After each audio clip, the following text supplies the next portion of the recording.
Vaša excelencie, vážené dámy a páni, vážení hostia, dovolte mi, aby som vás v mene obce Bašský Petrovec a v svojom vlastnom mene privítala na 11. Medzinárodnom festivale Klobás Klobása Fest.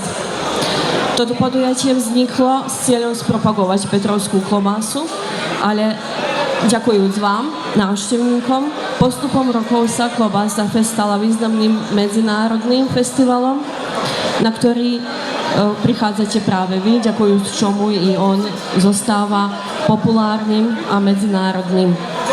V tomto roku nás teší mimoriadne veľký počet účastníkov, vyše 100 tímov súťažia o ocenenia, ale taktiež i veľký počet návštevníkov ako z okolitých dedín, tak i z okolitých štátov. Úprimné poďakovanie patrí organizátorom, a to Združeniu Klobása Fest, miestnemu spoločenstvu Bašský Petrovec, taktiež i všetkým volontérom, dobrovoľníkom, ktorí sa zúčastňujú, občanom našej obce a samým tým aj obec Bašský Petrovec takúto veľkú organizáciu podporuje. Všetkým súťažiacim želám úspešné, veľa úspechov, príjemný pobyt v Bašskom Petrovci.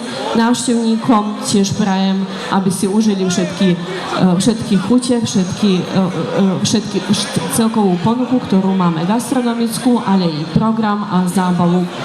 Z úctou k tradícii považujem tento festival, 11. Medzinárodný festival Klobás, za otvorený. Ďakujem.